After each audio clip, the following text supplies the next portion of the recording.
Heretic is a surprisingly tense psychological thriller that then dives into survival horror. It pits two young Mormons, eager, door-knocking sister missionaries, Sister Barnes, played by Sophie Thatcher, and Sister Paxton, played by Chloe East, against, you might have forgotten where this sentence started, but it's pitting them against the schemes of the disarmingly charismatic, charming, you might even say roguish or downright unsettling Mr. Reed, played brilliantly by Hugh Grant.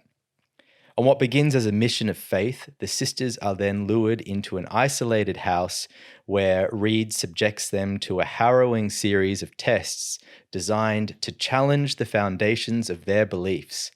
As fear mounts and Reed's manipulations grow more brutal, the sisters must confront not only the terror of their captor, but also the core of their convictions. How's that? I think that's a damn fine synopsis, even if I say so myself. There's, of course, much more to say about this film. What do you think, Doc? Well, why don't we start with the start? Yep. Now, in our initial reaction, we alluded to the fact that I think neither of us were all that keen on the first 5 minutes. So talk to me. What did you like or dislike about the start of this film? So the film kind of just meanders for the first 5 or 10 minutes. You're not really sure what is happening, honestly. And it's kind of, I think the intention is to make you like these two people, the two sisters, as just humans who are uncertain, trying to navigate how hard it is to be a door-knocking sister Mormon in today's age. And it just feels very like off to me. The whole thing just felt a bit sort of like it was underwritten or, needed to be fleshed out a bit more or workshopped or something. Or overwritten.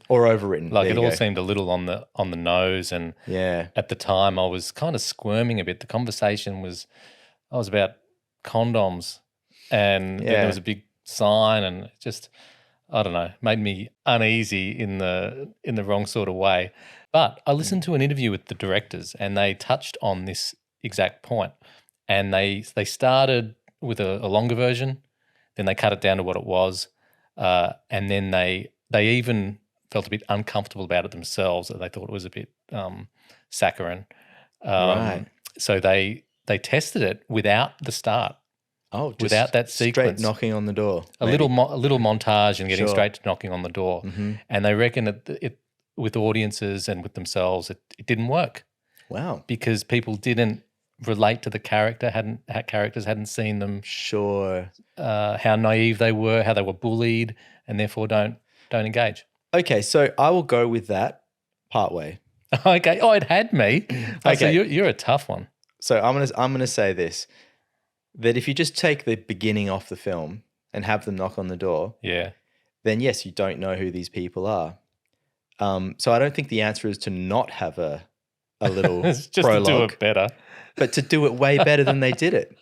So it's like, yes, it tested better, but that doesn't mean it's the best version that it could be. Yeah, okay. That's my take on it. Look, hot take. Okay, fair call. I'm not sure what my end thoughts are. Yeah. But what I do know is it doesn't matter, because as soon as Hugh Grant opens the door, agreed, and especially when they get into the house, and especially when Hugh Grant says, or Mr. Reed, I should say, says something like, "You're okay with the what was it, with the metal in the walls?" That's so good. And they're like, yeah. Oh. Oh yeah, why wouldn't I be okay with the metal in the walls? Yeah. Weirdo. That's when it started. It's great. So I will say Hugh Grant's performance on this note is so unsettling in the way that he's just so damn charming and likable. And just, you want to talk to this guy. He's got great eyes. He's got a great smile. He pulls you in. He's interesting. He's engaged right from the outset. And it just makes him all the more creepy. Don't you reckon? Like the fact that he's this guy who really just seems like quite a nice dude. Very, straightforward. The points that he makes are all pretty sound from the get-go. Like it all seems pretty cool. except that you know that he's a psycho. Well, he's enchanting, isn't he? Yeah. Like he reels you in, and you like him, although you do know that something's a bit screwy in there. That's the power of it, isn't it? Is that you know from the get-go that there's something wrong with him. Like, what else is the story if there's not something wrong with this guy, and yet you like him? Yeah. Yeah. Love it. And well, speaking of liking, the two girls, Chloe East and Sophie Thatcher. Yep. Amazingly good as well. And I think this is what I like. You're with them. You're feeling for them, but you're at the same time with him. Yeah. I know that sounds creepy, but no, I was totally with him a lot of the way until about the last act. Yeah. And then I started to go, okay, man, I'm not with you anymore. Well, and that goes to the philosophical level that it's working at, and the fact that it is dealing with themes that are going through society and the potosphere, just about religion and thinking and what life means. I should clarify. I said I was totally with him. I wasn't with the trapping sisters in your house part of it, but I was with a lot of his arguments up until the last act. How's that? Yeah.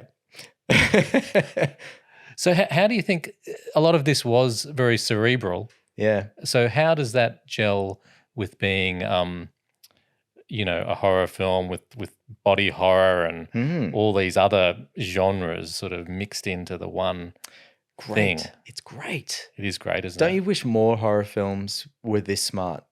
Yeah. I'm not saying it's the smartest horror film I've ever seen, but it just had a good level of intelligent dialogue and thought provoking stuff in it, and just enough for you to go, okay, this is more than just a cat and mouse film that's going to get gory. It had another layer to it, which I really enjoyed. Yeah, completely agree. Yeah. And I was reflecting on the film, as you do prior to doing a podcast on it. Yeah.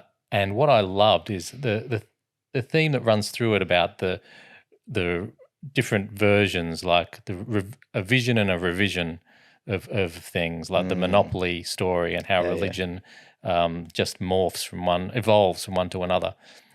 It's exactly like this show. That's exactly what we talk about. Wild. You're right. Why did that not occur to me?